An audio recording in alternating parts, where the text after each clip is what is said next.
Selamat datang kembali. Kali ini kita coba bedah bab 19 dari buku Loved karya Martina Lauchenko. Pernah nggak sih Anda merasakan pas mau luncurin produk baru gitu? Tim produk, marketing, sama sales kok kayaknya beda frekuensi ya. Kayak punya prioritas sendiri-sendiri gitu. Oh, itu sih tantangan yang umum banget. Banyak yang ngalamin.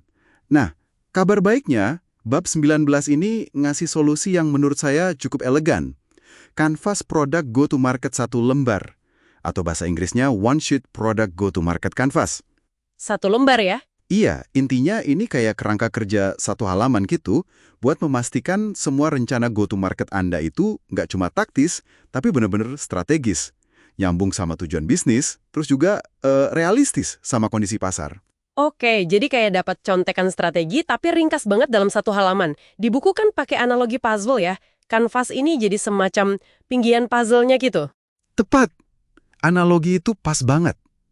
Jadi, dengan semua info kunci di satu tempat, tim bisa cepet banget lihat di mana ada peluang bagus, atau sebaliknya, di mana nih ada potensi nggak sinkron antara rencana produk sama marketing. Jadi lebih kelihatan ya benang merahnya. Betul.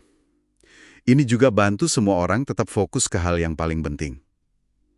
Bahkan ya, kalaupun kita harus improvisasi di tengah jalan, kanvas ini jadi pegangan, biar improvisasinya tetap strategis. Plus, ini alat komunikasi internal yang efektif banget. Ringkas. Oke, paham. Coba kita bedah deh isinya.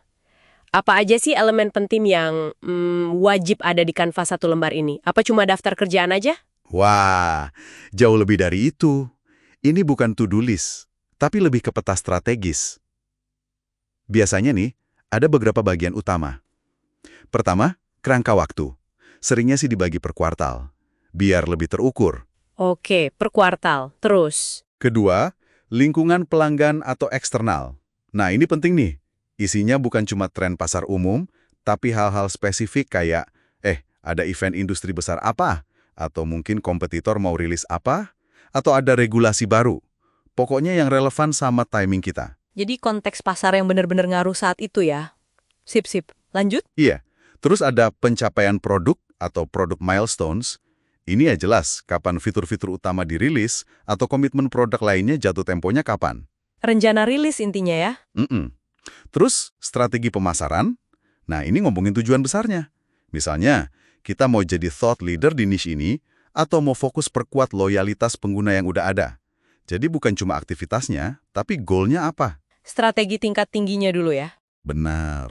Baru yang terakhir, aktivitas kunci. Nah, ini baru langkah-langkah pemasaran yang konkret buat dukung strategi tadi. Misalnya, ya, luncurin kampanye X, bikin webinar Y, atau publish studi kasus Z, gitu. Dapat. Biar lebih kebayang di buku itu kan ada contoh bagus soal aplikasi produktivitas ya. Bisa diceritain dikit nggak gimana kanvas itu diterapkan di kasus itu? Oh iya, contoh itu bagus banget buat ilustrasi. Jadi, kalau nggak salah ingat, di kuartal 1 itu mereka luncurin fitur baru. Nah, peluncuran ini jelas banget dikaitkan sama tren kerja mobile yang lagi naik daun banget waktu itu. Oke. Jadi ada kaitannya sama tren luar. Betul. Terus di kuartal 2, fokusnya ganti. Mereka mau luncurin integrasi baru. Nah, timingnya ini sengaja dideketin sama jadwal konferensi industri besar, di mana target audiens utama mereka pada ngumpul di sana. Wah, strategis banget ya timingnya. Iya, jadi kelihatan banget kan, ada benang merah antar kuartal. Bukan sekedar, Q1 bikin ini, Q2 bikin itu. Tapi ada alur strategisnya. Semua saling dukung. Paham. Jadi semua elemen tuh nyambung dan ngebangun momentum ya. Terus soal proses bikinnya gimana? Ini kerjaan satu orang aja atau gimana? Nah, justru itu. Kekuatannya ada di kolaborasi. Buku ini nyaranin banget ada semacam workshop awal, mungkin sekitar 3 jam lah. Wajib ada orang dari produk, pemasaran, sama penjualan. 3 jam ya? Ngapain aja tuh? Jadi, jam pertama itu fokus buat nyamain persepsi dulu. Kondisi pasar sekarang gimana sih? Dari yang udah pernah kita lakuin, apa yang berhasil, apa yang gagal. Ada celah apa nih yang mau kita isi? Gitu. Diskusi kondisi dulu ya? Iya, biar semua berangkat dari pemahaman yang sama. Baru deh, 2 jam berikutnya dipakai buat ngisi kanvasnya bareng-bareng. Dan yang menarik, seringkali prosesnya itu dimulai dari tujuan akhir, terus ditarik mundur ke kuartal sekarang.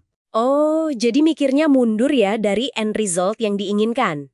Menarik, ini benar-benar ngubah cara pikir jadi lebih strategis kayaknya. Ini penting banget buat Anda pendengar, biar nggak cuma mikir, minggu ini ngerjain apa ya, tapi lebih ke, oke, semua ini kontribusinya ke gambaran besar apa. Persis. Dan ini poin penting banget menurut saya. Kanvas ini tuh kayak maksa produk marketer buat jadi strategi sejati. Bukan cuma, eksekutor taktis yang nunggu instruksi.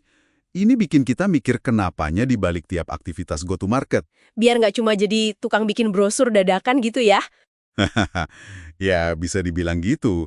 Ini bisa mencegah skenario klasik kan. Tim marketing baru diminta bikin materi H-1 sebelum launching. Kalau pakai Canvas, ini semua pihak udah terlibat dan sepakat dari awal perencanaan. Iya, kebayang banget manfaatnya. Alat yang kelihatannya simpel, tapi dampaknya bisa besar buat jaga tim tetap di jalur yang sama, fokus ke strategi. Oke, jadi setelah dengerin ini semua, kira-kira apa nih satu hal yang bisa Anda, para pendengar, coba renungkan dari pembahasan kita? Mungkin gini. Coba deh ambil satu proyek atau produk yang lagi Anda kerjakan sekarang. Terus, bayangin Anda tuangkan itu ke dalam format Canvas satu lembar ini.